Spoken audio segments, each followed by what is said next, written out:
I started drinking when I was 12 and pretty Holy shit. alcoholically by the time I was 15.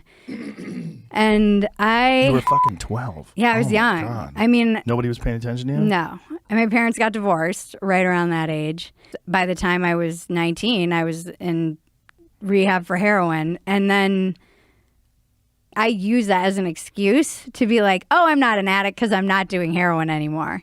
So I use that to stay out for a long time as an excuse. And to anyone wondering when I actually did get sober, it was when I was 35, so like 8 years ago. When I was first in rehab, I was 19. And then from 20 to 35, it was like Coke and Molly and weed and drinking. Whoa.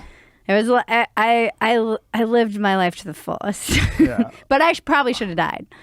I mean, it's a miracle I didn't die. So right before I got sober, I was doing lots of Molly at Coachella, which sounds as disgusting as you just heard it. But wait, it gets grosser. And the doing Molly during the day and doing blow at night and drinking through the whole thing. And I was really obsessed with this like blueberry Red Bull that they had. I fucking hate Red Bull, but I was just drinking it with, and it was like laced with Molly or whatever. Everything just booze. And I had been smoking a lot of weed to try and chemically balance all of it. And then we were in VIP. This is why I'm saying it's going to get grosser, guys. So bear with me. I just blacked out. I was like, and I just went down like just a bowling pin, and apparently into some Australian chicks, of all things. And the Australians were like, "You have the worst friends. You have the worst friends." The worst friends? Because they weren't too. They were like, she'll be fine. Oh, and they're tripping. One of my friends is one of my best friends from high school, and she was around during the heroin days, and we used to go to raves together and do like speed. And so we had been through a lot, and she was like, she's taking a disco nap. I was out, my first husband and I were raging alcoholics. We were in the restaurant industry. I was in the restaurant industry for a long time in my life. That industry is riddled with alcoholism and drugs and partying. I made alcoholism look amazing. Like I had a lot of fun. I was like, from the outside, it looked okay. It was just internally, I felt like I was rotting to the core. And I was miserable. I mean, I was fucking miserable the first 2 years of my sobriety. But it was better than feeling like I wanted to kill myself. And I made alcoholism look amazing.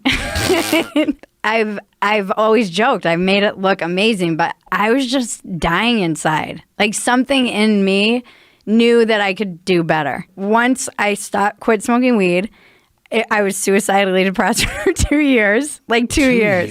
I smoked for 20 years in my developmental teenage years. I came out of a blackout driving on the 405. Yeah, it was one of the hands down most terrifying moments of my life. Whoa. I had this experience too. I was like the second wife. I wasn't a wife, but I was a second in an open marriage. But I kind of liked the situation. The guy was so alpha, and it almost took two women to like balance him out. And from my perspective, I was like, I want a wife. Me as a wife would want a wife too. I would want someone else to it was so like we did the gardening and like shared. How long did this work out for? It didn't work out for that long. Like a couple months. Weeks? Yeah, I mean, and from that to like dating a really rich dude and being all over Europe and drinking Dom everywhere and being in Saint-Tropez. And I ended up on a cult, kind of, like accidentally. I didn't have a place to stay. No. And then How much of that cult was about banging? A lot. But I only had one cult boyfriend. But he encouraged polyamory, and I think my cult boyfriend saved me. My cult boyfriend. I mean, it was wild. I was there for like 3 weeks. Wow. So I was very forthright with the guru guy the first night, and I was like, "Is this a sex cult?" And he's like, "Well, not unless you want it to be." Like, so yeah, that's a hard yes. So yes, it is. Yeah, I was like, "Oh, great." If you answer the question, "Is this a sex cult?" with anything less than a flat no, yeah, it's a fucking sex cult. I know. It's yeah. So how long did you end up staying with them? Like for almost 3 weeks, actually. Shockingly. Nice. We're on this like mattress on the floor, and then my friend came running in with the other guy, and they jump on the mattress on the ground, and they're like, "Hey, let's all have sex and get naked," and they were naked, and shit was getting really weird. And I realized I was in the middle of the jungle with these drugged out people that I barely knew, and now a man who wants to have sex with me who's jokingly threatening to kill me. And I mean, it was really the end, actually. Yeah, I got sober in 2013. So Oh, really? All right. yeah, that I didn't go to college, so in some weird ways, that time in Sri Lanka was just so like the best time of my life. I wasn't answering to anybody. I was completely irresponsible. I got to do whatever I wanted. It was just wild time and so much fun, and meeting so many different people from all over the world. And yeah, it really was one of the best times in my whole life in terms of just being so free. Probably it was a lot of the like Molly making me feel this way, obviously. Yeah. But it wasn't just stability that I was craving. It was actually realizing that I was using traveling like a drug.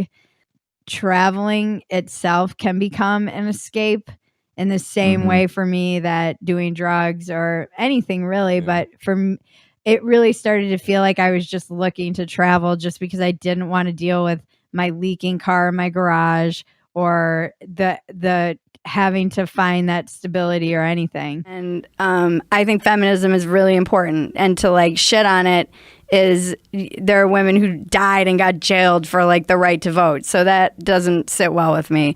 I'm not going to throw the baby out with the bathwater. And I know I can, the problem with my brain is that I'm always like contradicting myself. So I was told sex is empowering, and it's not fucking empowering if you're not empowered already. Like, in my experience, You were told sex is empowering as a part of kind feminism? it's kind of the messaging is like, women can have sex too, and just like it's an empowering isn't it thing. more of- And for years, I was like, intimacy is so creepy. I just I couldn't make eye contact. No, we're not doing that. That's not happening. And yeah. Like sexuality is so fucking complicated. That's why I loved writing for Playboy, because it is everything. It is shame and fear and intimacy and love and passion and all of it. Like, it all happens in sex and in those messy relationships. I mean, I used to write this stuff and think that I was just so funny or so insightful. And it was like, what the fuck was that? Like, oh God, all the like men that just didn't deserve me. And this is one of the... I mean, it really was like I felt like I was re-virginized or something. I don't